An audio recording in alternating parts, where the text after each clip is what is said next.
नमस्कार दोस्तों, आप सभी को दीपावली की बहुत बहुत शुभकामनाएं। आई होप आप सभी बहुत अच्छे होंगे। इसी कामना के साथ मैं वीडियो प्रारंभ करती हूँ। दीपावली की पूजा बहुत सरल तरीके से कैसे करें। बहुत ज़्यादा आप सभी के पास समय भी नहीं है और बहुत ज़्यादा आपके पास सामान नहीं है, तब आप कैसे पूजा करें। तो सबसे पहले आप जहाँ पर भी पूजा करें वहाँ साफ सुथरा कर ले, रंगोली वगैरह बना ले, क्योंकि माता लक्ष्मी को रंगोली और साफ सफाई दोनों ही चीज़ें बहुत ही ज़्यादा प्रिय होती हैं। फिर एक पट्टे पर लाल कपड़ा बिछा लीजिए, उसके ऊपर हमें अष्टदल कमल या स्वस्तिक बना लेना। उसके ऊपर हमें कलश की स्थापना कर लेना। कलश की स्थापना कैसे करना है, इसका वीडियो बहुत बार मैंने शेयर किया है, आप सब देख लीजिएगा। उसके बाद दीपक प्रज्वलित कर लीजिए, या फिर आप यहाँ पर श्रीफल भी प्रयोग कर सकते हैं। उसके बाद आपको लक्ष्मी और गणेश भगवान की मूर्ति रख लेनी। लक्ष्मी गणेश की मूर्ति हमेशा अलग अलग लाएं, एक साथ जुड़ी हुई ना लाइए। फिर सभी को बिठाने के बाद सभी देवी देवताओं को आवाहन करिए, सभी देवी देवताओं को बुलाइए। उसके बाद हमें पूजा प्रारंभ करनी है। सबसे पहले खुद का शुद्धिकरण कर लेना। 3 बार खुद को शुद्धिकरण कर लीजिए। अगर आपके पास कुसा है तो कुसा की मदद से कर लीजिए, नहीं तो आप फूल की मदद से भी कर सकते हैं। उसके बाद आप अपने हाथों का भी शुद्धिकरण कर लीजिए। हाथ भी 3 बार शुद्ध कर लीजिए। हाथ शुद्ध करने के बाद चौथी बार हमें हाथ को धुल लेना होता है। तो इस तरह से देखिए, हमें जल छोड़ते हुए, जल ऊपर की तरफ छोड़ते हुए शुद्धिकरण कर लेना। उसके बाद हमें सभी देवी देवताओं का भी पूजन करना। जो भी हमने देवी देवता बैठाए, जैसे लक्ष्मी माता है, गणेश भगवान है, सरस्वती मैया है, और साथ ही साथ कलश है, कलश का भी पूजन करें। साथ ही साथ आप अपने कुल देवी देवता को भी बुला करके उनका भी पूजन करें, अर्थात उनको भी यहाँ पर स्मरण करते रहें। तो कुल देवी देवता का भी नाम ले लीजिए, ताकि वो, अगर आपके कुल देवी देवता खुश नहीं होंगे, प्रसन्न नहीं होंगे, तो आप कितनी भी पूजा करते हैं वो पूजा आपकी मान्य नहीं होती और पूजा सिद्ध नहीं होती। इसीलिए घर पे सुख शांति नहीं होती है। कई बार ऐसा होता है कि हम बहुत सारी पूजा करते हैं, बहुत सारी चीज़ें करते हैं, सब कुछ होता है, लेकिन घर का कोई ना कोई सदस्य बीमार पड़ा रहता है, या फिर घर का कोई ना कोई सदस्य दुखी रहता है। उसका सबसे बड़ा कारण यही होता है कि हमारे जो कुल देवी देवता है वो किसी न किसी कारण से दुखी होते हैं, वो परेशान करते हैं हम लोगों को।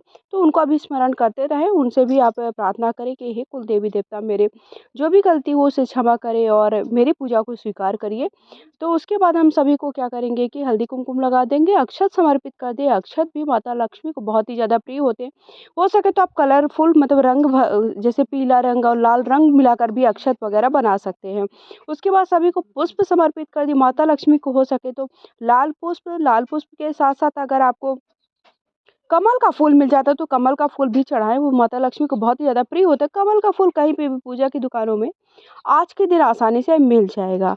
तो इस तरह से हमें देखिए, कलश का पूजन कर दिया और हमने लक्ष्मी गणेश भगवान माता को पूजन कर दिया, और अगर सफ़ेद पुष्प है तो सरस्वती मैया को चढ़ा दीजिए। तो इस तरह से हमें देखिए दीपावली के दिन ये पूजा, देखिए अगर आप, कई लोगों के यहाँ सुबह के वक्त भी होते हैं तो आप सुबह के वक्त भी ये चौकी बैठा सकते हैं और शाम के वक्त उसी चौकी में पूजा कर सकते हैं, या फिर आप शाम के वक्त ही चौकी में बिठा करके इस तरह से घर के सारे सदस्य मिल करके पूजा करें।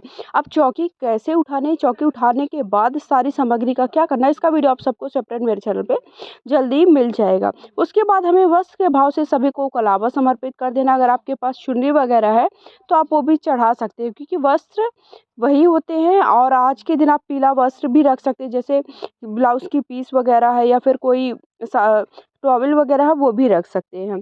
और वो चढ़ा करके आप क्या, घर के किसी भी सदस्य को ही दे। ये होता है कि जो माता लक्ष्मी का जो भी हम पूजन करते हैं उसमें जो भी सामग्री चढ़ाई जाती है वो घर के ही सदस्यों द्वारा प्रयोग में लाई जाती है, वो बाहर किसी को ना दे। उसके बाद माता लक्ष्मी को इत्र बहुत ज़्यादा प्रिय होता है, तो इत्र समर्पित कर दीजिए। आप इत्र ऐसे भी कर सकते हैं, फिर आप कॉटन की मदद से करेंगे तो इत्र बहुत देर तक रहता है।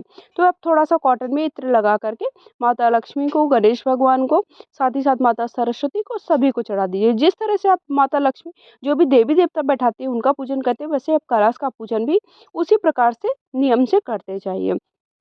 फिर उसके बाद हमें इस तरह से 2 मैंने कौड़ी ली है, 2 कमलगट्टे के बीज लिए हैं, 2 गोमती चक्र लिए हैं, जो कि माता लक्ष्मी को बहुत ही प्रिय होते हैं। और आज के दिन लाना, अर्थात दीपावली के दिन लाना बहुत ही शुभ होता है। तो आप दीपावली के दिन हो सके तो 1 कमलगट्टे का बीज, 1 गोमती चक्र और 1 हमें कौड़ी लाना ही चाहिए। साथ ही साथ इत्र लाना भी आज के दिन बहुत ही शुभ होता है। और अगर आपने झाड़ू का पूजन अभी तक नहीं किया, धनतेरस के दिन आप झाड़ू नहीं लाएँ, तो दीपावली के दिन झाड़ू लाएँ और उसका भी पूजन करें। आज के दिन बिल्कुल भी गंदगी ना रखें, क्योंकि दीपावली के दिन ही हमें साफ-सफाई रखनी होती है। पूरी साफ-सफाई एक दिन पहले ही निपटा लें, कोई कहीं पर भी गंदगी ना हो, पूजा स्थल बिल्कुल साफ-सुथरा हो, रंगोली वगैरह बना लीजिए, स्वस्तिक बना लीजिए। जितना ज़्यादा हो सके आप चावल के आटे से भी अ, आप रंगोली वगैरह आकृतियाँ दे सकते हो। उसके बाद हमें सभी को मिठाई चढ़ा देना है, जो भी मीठा वगैरह है। खील बतासे चढ़ाएँ, जो कि माता लक्ष्मी को बहुत ही प्रिय हैं। और सुहाग की सामग्री चढ़ा दीजिए। सुहाग की सामग्री 5 ही चढ़ाइए, लेकिन चढ़ाइए ज़रूर। जैसे कि हमारी चूड़ी है, बिंदी है और महावर है और मेहंदी है और साथ ही साथ हमारे सिंदूर है। उसके बाद हमें जो भी आपने देखिए ये धनतेरस के दिन जो भी लेके आए, जैसे सोने चांदी का कई लोग आभूषण लेके आते हैं, कई लोग स्टील के बर्तन लेकर के आते हैं, कई लोग पीतल या तांबे के बर्तन लाते हैं, वो भी आप पूजा स्थल में रखें, उनका पूजन करें। उसके बाद हमें आज के दिन सप्त प्रधान अर्थात 7 प्रकार के खड़े अनाज रखने होते हैं, जैसे कि खड़ा मूंग है, खड़ा धनिया है, धनिया जरूर पूजा स्थल में रखें। साथ ही साथ आज के दिन लक्ष्मी पोटली भी बनाई जाती है, धन लक्ष्मी पोटली भी बना करके आप आज के दिन रखें। कई लोग देखिए जो नारियल रखते हैं, आज के दिन श्रीफल रखते हैं, वो श्रीफल साल भर रखते हैं और अगले साल उसको तोड़ते हैं। और कई लोग क्या करते हैं कि उसका विसर्जन कर देते हैं। तो आपके ऊपर है, कई लोग साल भर जो नारियल रखते हैं उसको इस नारियल जैसे आप कई लोग देखिए जो कलश बनाएंगे तो कलश के ऊपर नारियल रखें। उस नारियल का हमें क्या करना है, आप कई लोगों के आप अपने घर के नियम ज़रूर देख लीजिएगा, नियम कैसे होते हैं। कई लोग उसी दिन दूसरे दिन क्या करते हैं, उसको फोड़ लेते हैं और घर के सभी सदस्यों में वितरित कर देते हैं। कई लोग साल भर उसे रखते हैं और कई लोग अपने घर के मुख्य द्वार पर भी उसे लटका करके रखते हैं, ताकि कोई भी विघ्न बाधाएं घर पर प्रवेश ना करे, कोई भी नेगेटिव एनर्जी घर पर प्रवेश ना करे। तो इस तरह से हमें जो भी मौसमी फल वगैरह है वो भी चढ़ा दीजिए। तो इस तरह से हमें दीपावली का पूजन करना होता है, जो कि बहुत ही शुभ होता है, बहुत ही फलकारी होता है।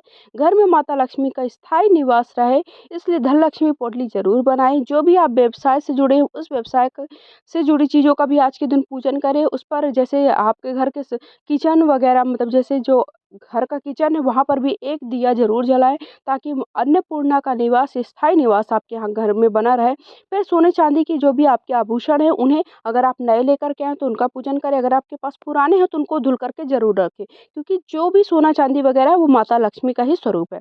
फिर उसके बाद आज के दिन 11, 21, 51, 100 जितने आपके दीपक की क्षमता हो उतने दीपक जलाएँ। 5 दिए हमें घी के जलाने होते हैं, बाकी दिए। और आज के दिन कथा ज़रूर सुनें, तो हाथ में अक्षत पुष्प ले लीजिए।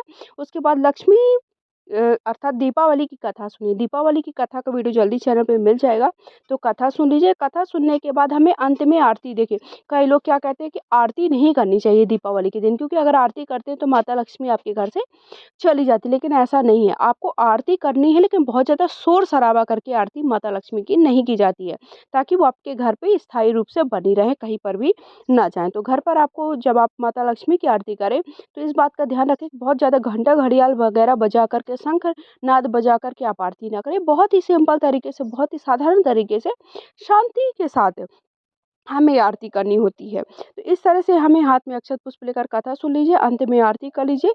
और आरती करने के बाद जो भी हमने भोग प्रसाद चढ़ाया है, कुछ देर बाद थोड़ा-सा रखे रहने दीजिए, क्योंकि और अखंड दिया अगर आपने जलाया तो रात भर अखंड दीपक जलने दीजिए। और आपको जो थोड़ा-सा मिठाई अलग से रख दीजिए, बाकी प्रसाद के रूप में सभी लोग एक-दूसरे से को वितरित कर दीजिए। और ये जो हमने सुहाग की सामग्री चढ़ाई है, जो भी हमने अनाज चढ़ाए हैं, वो अनाज को क्या करना होता है, अनाज को आप अपने जो आपका जहाँ पर भी आपके किचन में सारा सामान है उसी में थोड़ा-थोड़ा डाल दीजिए, ताकि माता अन्नपूर्णा का स्थायी निवास रहे आपके घर में। माता अन्नपूर्णा आपके घर पे स्थायी रूप से रहें, कहीं पर भी ना जाए। तो इस तरह से हमें दीपावली की पूजन करनी है। आई होप आप सभी को सारी जानकारी मिल गई। वीडियो थोड़ा भी पसंद आया तो प्लीज़ वीडियो को एक लाइक करें। चैनल पे पहली बार आए तो चैनल को सब्सक्राइब करके बेल आइकन को दबाइए। कमेंट बॉक्स में जाकर के हर हर महादेव, ये जय हो माता लक्ष्मी लिखना बिल्कुल भी ना भूलिएगा। अगर महादेव के भक्त हैं तो हर हर महादेव लिख सकते हैं। कलश जैसे ही आपका शांत हो जाएगा, तो हमको कलश शांत होने के बाद दूसरे दिन ही ये पूरी चौकी को उठाना होता है। तो दूसरे दिन आप चौकी को उठाए, उस दिन ना उठाए। बोले माता लक्ष्मी की जय हो। हर हर महादेव।